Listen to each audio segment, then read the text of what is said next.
have any question about that, you can go back into my last video and check out the comments section, because most of the men in those comments have said they are getting a divorce from their wife, or they are turning around and they are swiping left on these bitches because they do not want to come last.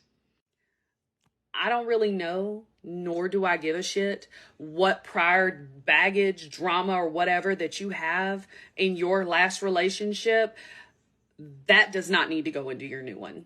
Okay? So if you wonder why you are not getting swiped on, or why you aren't getting the dates from the high value men that you think you deserve, take a look at your behavior and ask yourself, am I really, drawing these men in?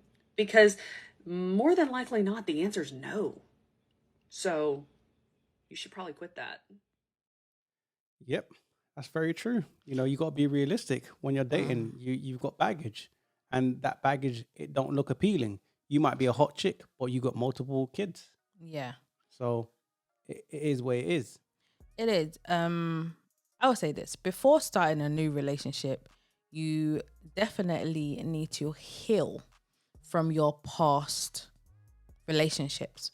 So stop jumping from this relationship to that relationship to the next relationship, because you're still displaying the same patterns that you did in the first relationship in your fourth relationship.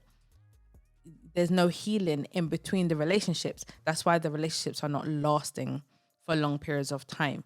Now, if you heal before you jump into new relationships, you'll have better outcomes. But what a lot of women do is just keep jumping, never work on themselves. Yeah, but say you've healed, you've worked on yourself, you're still a single mother. Yeah, you still made poor decisions. You still don't have great decision making.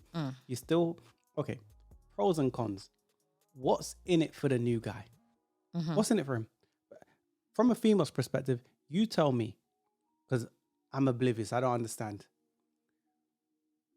A guy dating a single mother.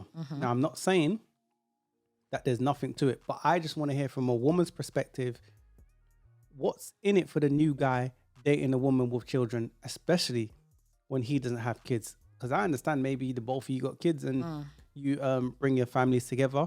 I get that. But then I get that to a degree. Because that guy's already, men make more money than women. Maybe women are generally the primary carers. So he's got to come into your situation. He's already dealing with his kids and have to pay for your kids from another man. Yeah.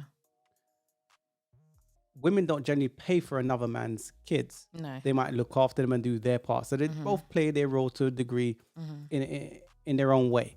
But I'm saying, what's the pros and cons for the new guy, especially when he doesn't have kids? If he doesn't have kids, there's not much benefit that I can think of right now on the top of my head that he would receive from that, because obviously you've already used your womb.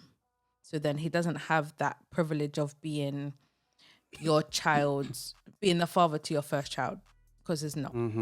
I'm not saying she doesn't bring anything to the table at all. Maybe she's a great mom, and he can see like, rah man, if we had kids, I think I can only imagine you'll be